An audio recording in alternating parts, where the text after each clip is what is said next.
and welcome to the UC Big News Show. I'm Kieran Devlin and I'm thrilled to be joined by three of our regulars, Craig, Evan and Mel. Welcome to all three of you. And since our last episode, we've seen some pretty major stories shaking up the collaboration space despite being immersed in the middle of event season, from Zoomtopia 2025 to Salesforce layoffs, Frontline communication challenges, Cisco's bold new office in Austin. Let's dive in, and we will kick off with the recent Zoomtopia.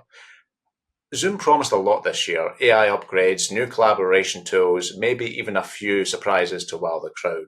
But did Zoom really break new ground, or is this polishing an already familiar collaboration platform? Some say the AI companion is becoming even more agentic. Others argue that Zoom's core roadmap hasn't dramatically shifted. Craig, what's your take? Was this a year of game-changing evolution or incremental updates? Wow, that is a tough setup. You didn't even tell me you were going to give me such a tough one like that. Okay. Well, I'll tell you what, I think they made some fantastic strides. It's hard to say if anyone has done evolutionary hits, but in terms of the world of AI and how they're delivering on the promise, I really like what they talked about and what they showed us taking place. So first of all, they led off with this new concept. Kim Storin, who's their new CMO, really led in hard on this idea of Zoom for the people, right? So they're really trying to get back to their roots and their core. So I even think they talked about some small business and solopreneur type ideas and things like that as well too. But they really leaned into this for the people. You felt the energy. They really wanted to kind of get back to the masses. But I do think they did show great progress on their AI story. So they are referring it to as being the Zoom AI Companion 3.0, and they're really leaning into this agentic AI. I'll tell you the first thing I like. They did a really good job of explaining what they are defining as agentic, which I think is really helpful because it's a confusing topic. They had four things. They talked about it doing reasoning, about memory, about actually doing task actions on your behalf, and then orchestrating all this. And we're in this every day, but I think the major thing I hear out there is AI is becoming more and more confusing, and the FUD is getting thick. So I commend them also in trying to really clear up the idea. Now how are they delivering on it? They've showed some really good workflows that did some of these great things about reasoning and memory and actually taking task actions. I really lean into what I like about, for example, like Zoom Spaces and what I saw they did in terms of not only knowing and scheduling meetings, but knowing who's in the office, making suggestions about, hey, your colleague Mel and Evan are in, so maybe it's a good day to go in on Tuesday, and things like that. Really lean forward into that. So I like how they see it. On a personal note, I feel like I'm still training my Zoom client to learn more about me. And so I see the feature functionality there, and sometimes I'm not getting the answers that I see others get. So maybe it's a training process. But I have to tell you, I was really bullish on what they showed leading into their AI story as well, too. On a fun note, Eric had his virtual avatar not only lead a conversation, but he had a conversation with his virtual avatar as well, which was a little freaky.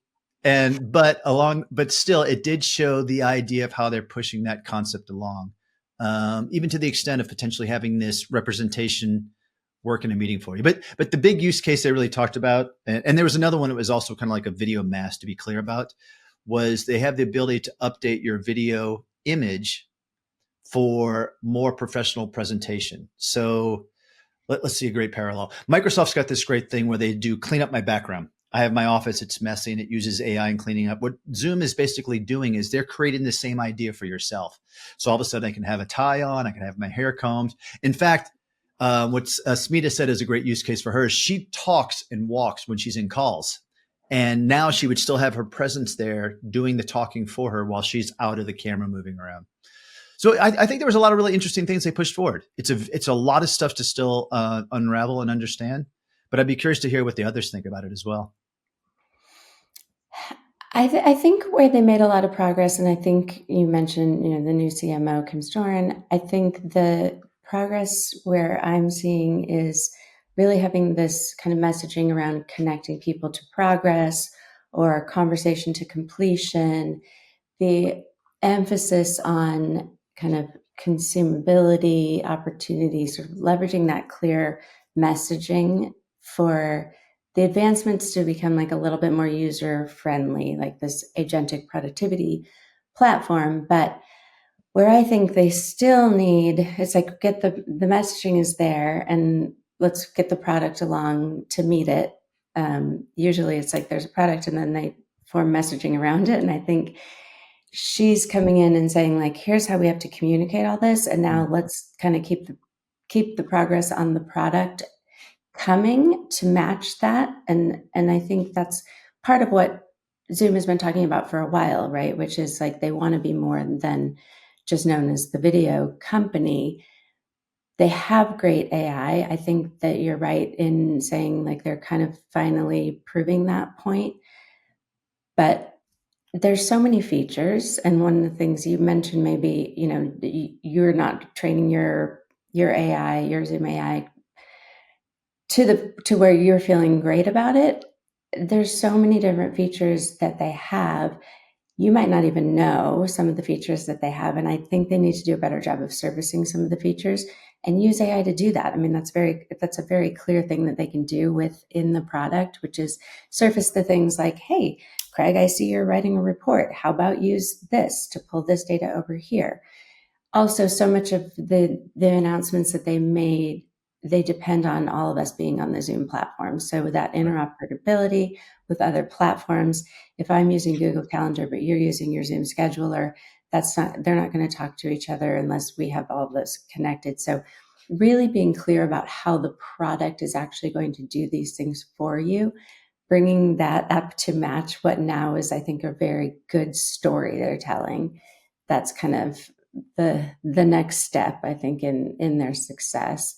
And there's, we're always going to come up against like sort of this cultural and organizational resistance. So the more friendly they make that, the more use it will get. And then that's going to kind of their messaging will be sustained by behavioral change. Right. So in general, I thought it was good. I do think that the avatar stuff creeped a lot of people out. I don't know if you were paying attention to kind of the comments and stuff in there. They're doing something very similar to what Adobe does with content credentials, where they're flagging it as AI. So there is sort of this uncanny valley creepiness to it, but at the same time, they're being really responsible, very clearly saying, this is made by my AI companion. It is not necessarily me, Mel. This is my avatar. And then I think we're going to have the ongoing challenge of that. I think that there's great, it's a great feature to say, hey, based on everything I know about this meeting, you may not need to be there. Yeah. That's going to require some change for people to be comfortable with, I'm going to skip this meeting. I'm sending my AI assistant, and to be able to still talk to it like, hey, Mel needs to do this, assign me a task or whatever. So much of what we get out of meetings is kind of, this interaction, people's expressions. Your avatar is not necessarily going to give an expression when you get assigned a task or have kind of that feedback. So some of those like nonverbal cues are going to get lost in that, but certainly if people can adjust to that and save some time, that certainly shows some progress, I think. I recently set up my avatar, and yes, it is a little different. Uncanny valley is the right word, but there are amazing use cases for it, and I'm using it for social media marketing and other purposes, and it's extraordinary. And I think as I wasn't at the big event, but I find as a long-term Zoom user, it's much stickier now. There are a lot of features and capabilities and different functions that are unique. And I think it used to be for me kind of interchangeable. I could use Zoom or any other video app pretty much interchangeably as is. And now I'm finding Zoom has a lot more capabilities, even for my little business as an end user, that are kind of unique and compelling. And so that was really interesting to see more of that. You know what I found really interesting too is I think we're all hitting this. Where they're expanding is becoming vast. They are making concerted efforts to be more than communications. And part of the challenge is surfacing up some of these experiences and some of these things. I actually was on a chat with one of the Zoomies afterwards as things were talking. And the best way I was talking about these features is they were making analogies to other products that they're basically knocking off. Writing assistant, very much like Grammarly. Advanced note taking, very much like Granola AI. And these are small little niche products that are kind of getting footholds. And I think what they see is the opportunity to bring these into there. But the risk that I think Mel highlighted is there's a lot of stuff and trying to figure it out. And I suspect what's going to take place is this. I think we're going to, if you're a Zoom user, you're going to land on your workflows, your features that you use, and hopefully it's comfortable and works smoothly. And you may never explore the other 40% that you don't touch. And I don't know if that's going to be an opportunity to continue to make stickiness like Evan alluded to, or if it's a risk because all of a sudden you're lost. I mean, they're adding in, for example, a group group AI, calling it Zoomy, which is great. Microsoft had the facilitator AI. It's a needed thing, but it's a lot to get in and understand where these all are. It's almost like you need, Mel, did you say that AI to help discover the AI? Yes. Yes. And I mean, I know that that's something they can build into the product. It's like, just like when you're doing something and you get surfaced like, oh, you might like this, in a retail, e-commerce environment, something to that effect, where like it can recognize what it is you're doing and surface recommendations of pieces of the suite that you may use. I mean, Adobe does that as well. So it's possible. Yeah, we've got a lot to talk about, so I don't want to over egg the pudding, as it were. But I'm very curious about these AI avatars, and then I'm just quite keen to ask you guys an opinion. Do you think that currently has the capability to really infer the nuances of somebody's workflow? I can assess whether it's looking at other project management tools or the business of somebody's calendar. Can it really infer how much information or data does it need to really refine? So when it goes to one of these meetings and attends in your place and somebody says, give Kieran 5 tasks, it has the capacity to say, oh, his workflow is very, very busy at the moment. He may not have the capability to fulfill that to the timeline suggested. Or do you think that's something that's going to take, it will take a while for that sort of capability to be refined? I think that that's possible. It's going to take a while. So in that situation, depending on your function in an organization, an agent's either going to be able to check your calendar or a Jira board or a Monday.com board or a Smartsheet to find out, what's your workload, how much can you take on. That's going to become, there's going to have to be a lot of integrations to do that. But as we're seeing, like from Salesforce, just this, the agent to agent compatibility and being able to actually talk to each other is going to become increasingly easier. How accurate it will be, that may take some time. Yeah, great. And yeah, well, thanks very much, Mel. I'm not sure it eases my concerns about it, but it certainly adds more insight. Was I supposed to do that? Was I supposed to make you feel better? But you obviously offered an elegant segue into our next topic, which is about Salesforce. I might touch on those agent-to-agent conversations you were alluding to. It is in the headlines for slightly controversial reasons, again, some might say, where 4,000 employees were recently cut, reportedly to make way for AI agents. And this happened only several months after Mark Benioff had downplayed AI's risk to jobs. Understandably, this timing has sparked controversy and debate again over messaging versus action and AI's risk to jobs. Evan, this follows a similar story to what happened to Microsoft a few months ago. Is this a bold pivot to an AI first workforce, a PR misstep that undercuts trust, or a little bit of both? Well, it's a little bit of everything, and it's hard to know exactly what's happening internally, but it's clear, Salesforce is betting big on Agentforce, and they've been investing in this space for years. I mean, it's going back to the Einstein platform announcement years ago. So this is the next chapter, and I think it's directly tied to AI taking over routine tasks. And that is what the excitement's about. Job cuts, labor saving activities are the ROI. And so much of what happens in support is around pretty mundane activities, resetting my password or, updating my address in the HR system.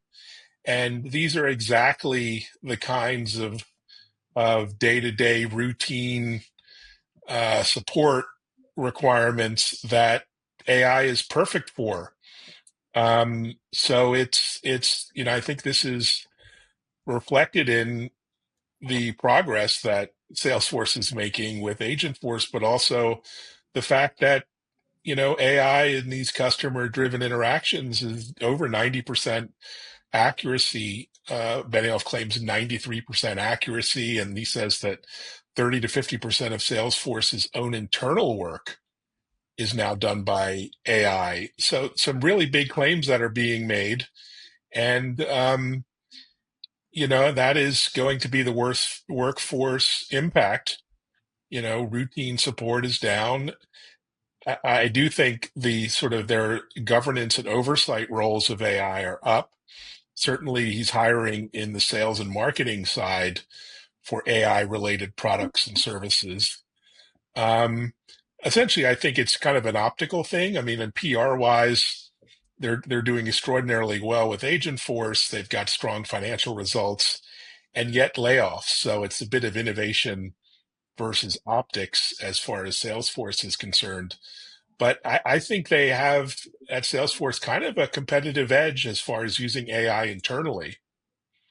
And they seem to be moving faster than some of its peers to kind of operationalize AI. And that is going to be an opportunity as well to showcase to their customers what can be done. So, it's going to come down to reliability. There have been claims about, reductions in contact center and support work in the past, and some of that had to be rolled back. But I think if Salesforce can get the trust factor, the quality factor, the reliability factor, the human in the loop for escalation, then they really have a winning, story on their hands.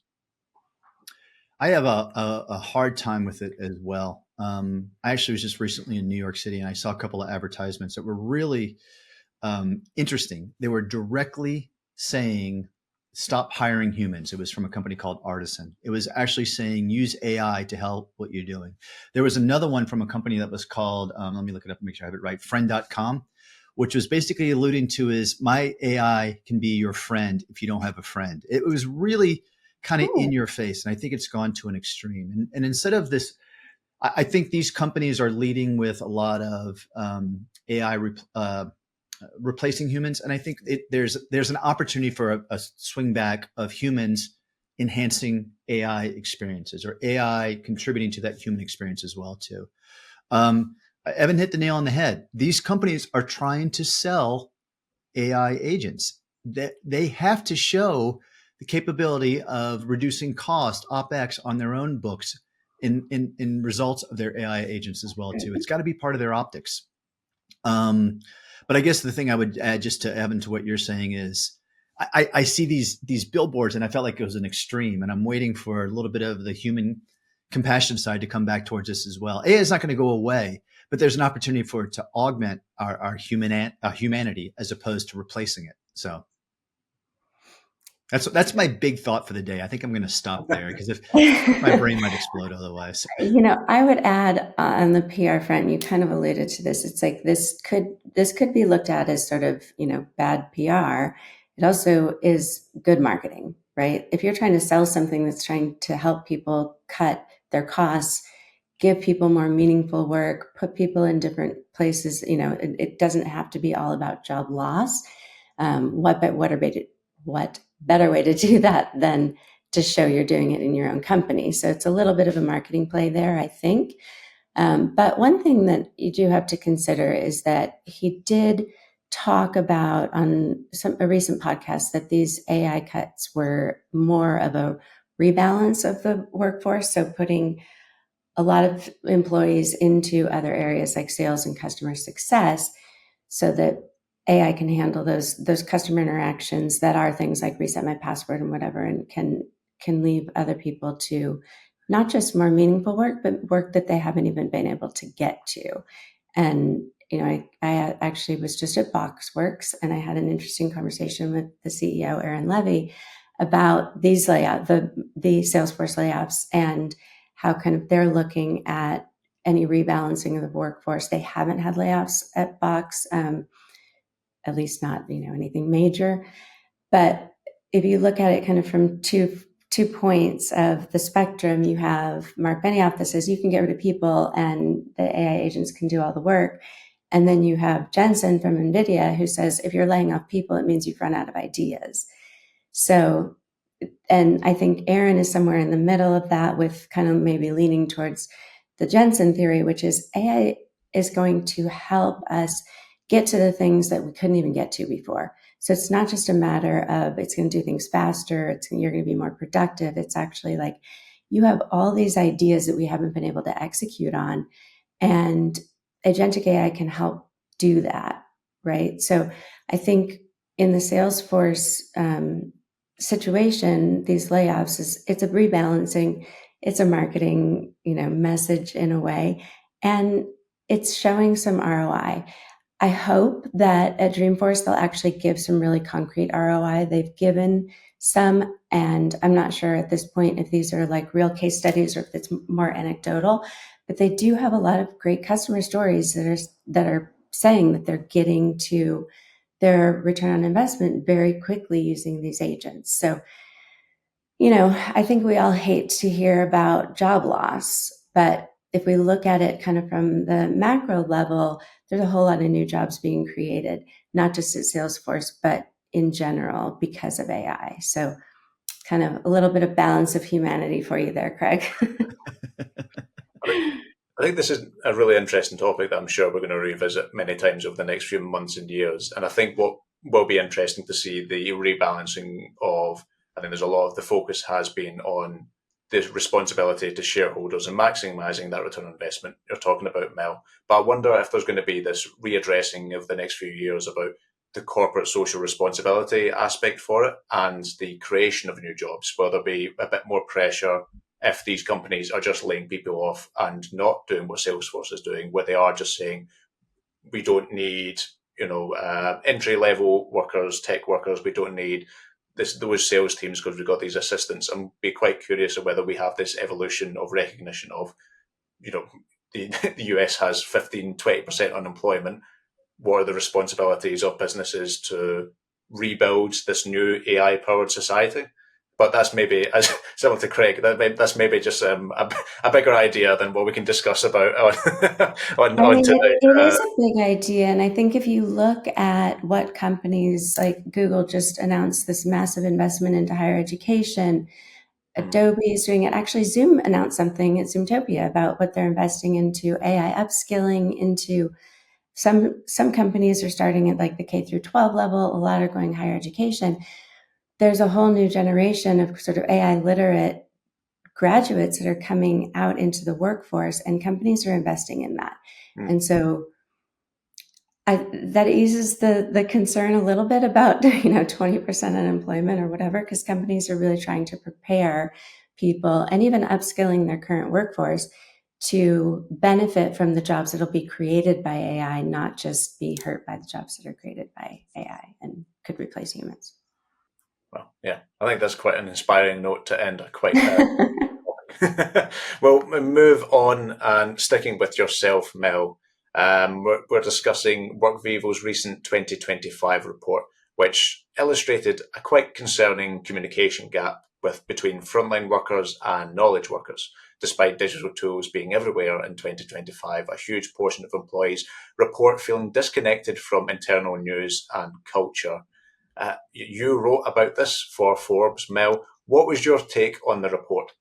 I did, yeah. I think it's really not surprising when you think about frontline workers. A lot of them don't even have company emails. Obviously, WorkVivo, which is an employee experience platform, has a vested interest in to help kind of bridge that gap.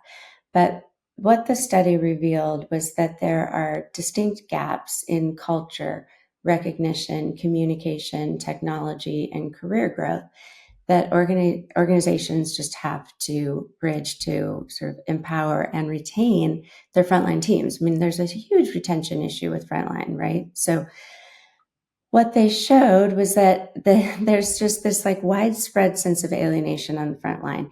Almost half of frontline employees could not name the CEO of the company that they work for. Wow. It's a big one, right? 87% aren't sure that the company culture applies to them.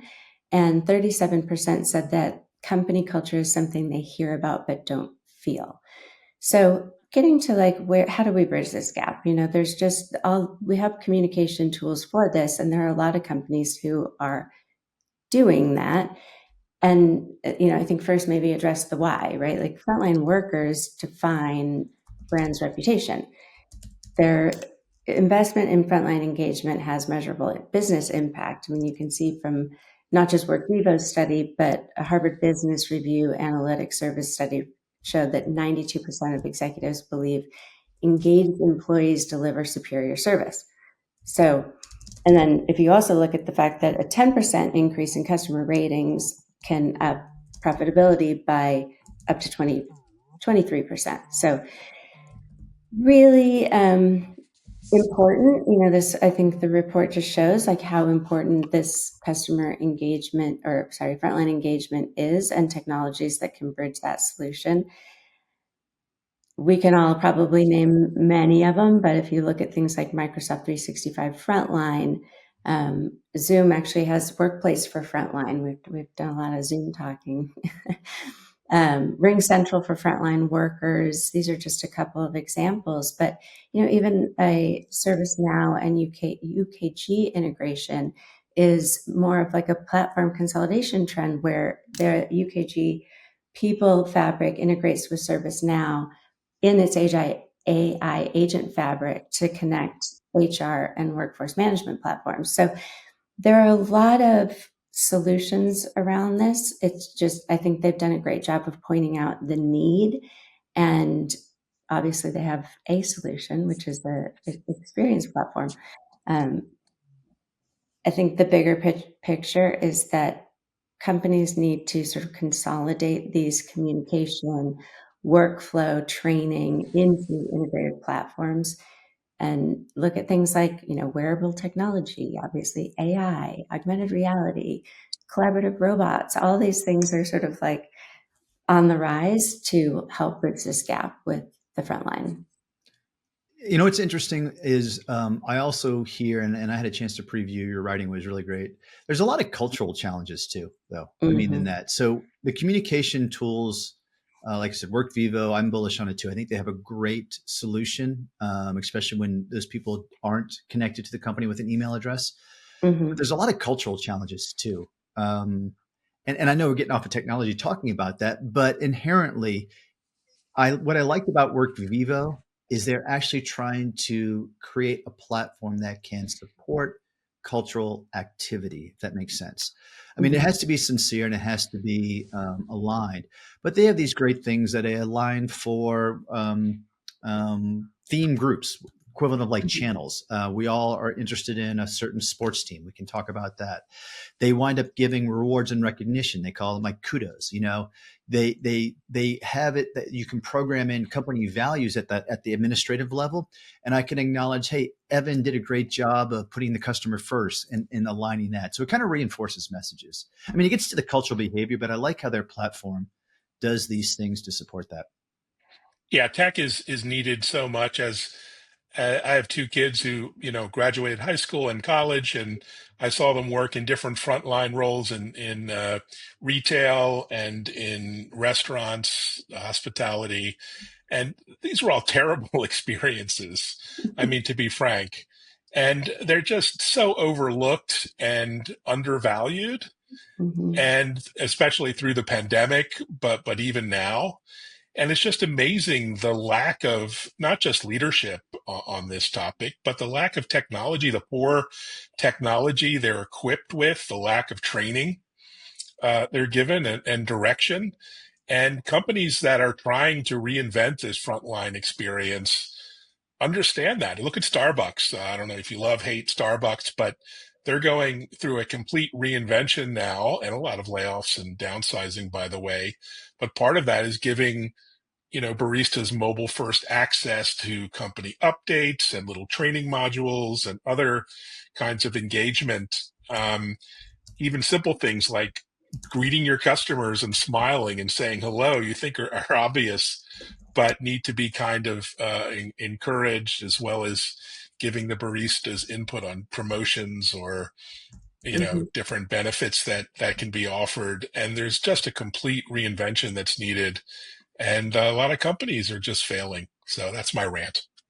I'm glad you brought up the Starbucks, because I was actually reading into that as well too. They're doing a company-wide retraining of their workforce, trying to make it more personal again. And that third thing, wouldn't it be wonderful if they had a great unified technology platform to equally make that experience? So if I go into a Starbucks in Austin, Texas, or New York City, it's the same idea across the board.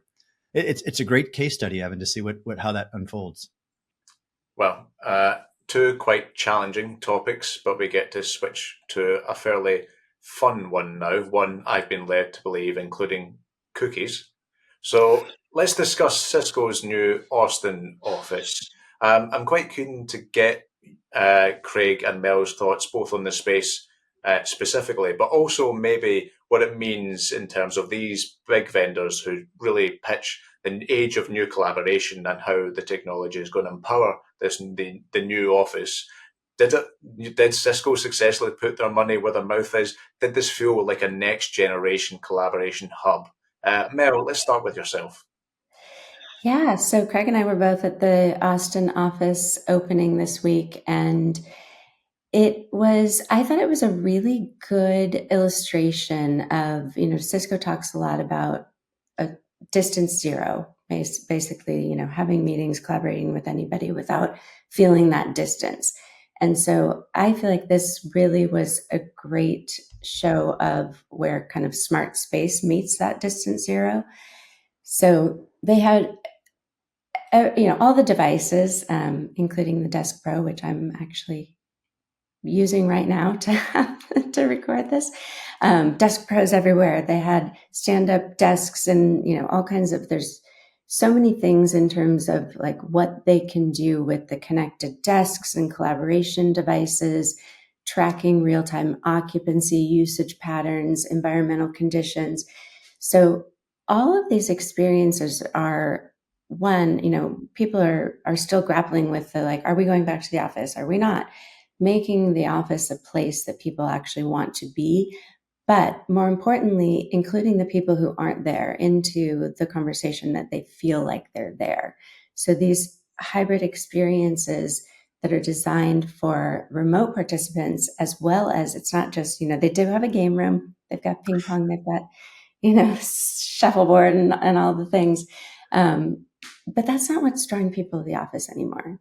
People want to go because they are getting their work done. They have the chance to collaborate with people when they're there. They're not just going and then sitting on a WebEx meeting or a Zoom meeting or a Microsoft Teams meeting, whatever, the rest of the day. So that part on the collaboration side was really interesting. And there were a lot of other things that I think, I was a little bit surprised by.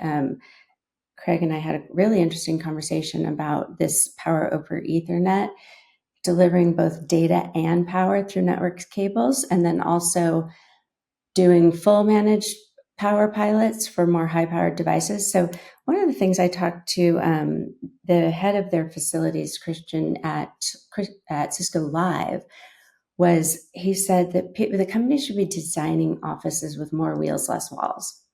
So being able to move things around, adapting to the way people want to work. Surprisingly, there were not, even though there are people who are based in Austin and go into that office quite regularly, there are not dedicated office spaces. Like, I said, are there people who want to come in and put a picture of their kids, or, they like a certain lighting or whatever? The spaces are very open and interchangeable. One other little touch, and then I'll stop talking because Craig has some input on this as well, It definitely has a really cool Austin feel. It has like the names of the meeting rooms are called like Waterloo and Mean-Eyed Cat, which happens to be like a kind of cool dive bar. And then really cool touches like vinyl records on the wall and bat art, which if you aren't familiar with Austin, bats are a really big part of the sort of culture, and because the bats come out from under the bridge every night, and it's like kind of this touristy thing, which I actually just did a few weeks ago. It's very cool. So in general, I thought it was really, it was great. We were able to have some one-on-one conversations with some leadership there beyond just what the plans for the office are, which we'll hear more about at WebEx1. So yeah, it was just really fun. And then you mentioned cookies. We got some really delicious cookies, like Cisco branded cookies. And I left mine, and so I packed one up to bring home to my son, and I left it. So he's disappointed. I didn't. I think Mel took it. Actually, is what I think. I ended up with the extra cookie. So my kids, thank you. Mel, I think you did a great job. And by the way, if the audience hasn't yet, they should go look at your LinkedIn post, because you showed some really great pictures, and you did a good recap on that too. I would only reinforce what you said about the collaboration part, because that's what we're talking about. I mean, Cisco's got such a broad portfolio, and this particular office footprint is leading edge, but it is not a showcase for demos or things like that. They're not leaning in on any particular product, Splunk or networking or anything like that, but it's an opportunity to bring clients in, have activities there. So it's designed for a people first experience, I guess is a great way to say it. And what I really like is on full display is how the collaboration business leans into the spaces business, spaces being the space management, and more into this building management story. So they are showing not only is the space going to be LEED certified what's taking place, but like Mel said, some leading technologies like everything is PoE. We're talking to the lights. We're talking desks that are rolled around with full 100-watt capability to charge your laptop as you're doing this as well. So it is no longer, it's really this interesting move at this facilities is moving to a networked office experience, and the importance of, again, what Cisco can play in that environment. So it's a really cool example of that leading edge on what they're doing there. But very wow, makes me want to intern at Cisco. I know. Are they taking 50-year-old interns, 55-year-old interns? I At could least really come for a visit. Come to Austin. Maybe Craig's son won't intern at Cisco if he's won't get his cookie in the end. That's exactly. I know. For that Zoom internship instead. He's judging his way to judge these UC platforms is who has the better cookie. So he's still waiting for a Zoomtopia cookie to be shipped to him. Whoever's out there making Zoomtopia cookies. Okay. Yeah. Well, it's as good a reason as any form of analysis. One final piece of news before we dive into the final events and conclude today's conversation. Craig, I believe you recently attended NEAT's event, and they have some pretty significant developments on their front. They do. So NEAT hosted a group of analysts in San Jose. Speaking of experience centers, they did just open a new experience center in that market. It was a great event, a lot of things under NDA, but there are some announcements being making here in the near future. There's going to be one taking place in the 1st of October, another one taking place in the GITEX timeframe, and another one right around ISC. And they gave us all a preview of it. What I would share with you is that NEAT is continuing to deliver on its value proposition. It's got a very clean, elegant portfolio. It doesn't get confusing. It serves the use cases that you need. And more importantly, I think what they're doing is they're leaning more into their management story, the back-end software and the different use cases. How are they doing? They have this really unique feature called App Hub. And I just say the problem was that App Hub has been kind of this island experience. It's the idea you can take a NEAT device and install apps just like you might on your phone and utilize it. But then that device is dedicated to that purpose. It can't be a calling device then. So there's some interesting things they're looking to resolve that challenge in the beginning going forward. So the time this airs, you'll probably hear the first thing, which would be a software announcement. And we can dive into that more. But they have a nice rolling thunder. And I think they're doing a good job of delivering on what they said their promise was. I mean, they're a company that I appreciate what they do for their design and for their customer first mentality.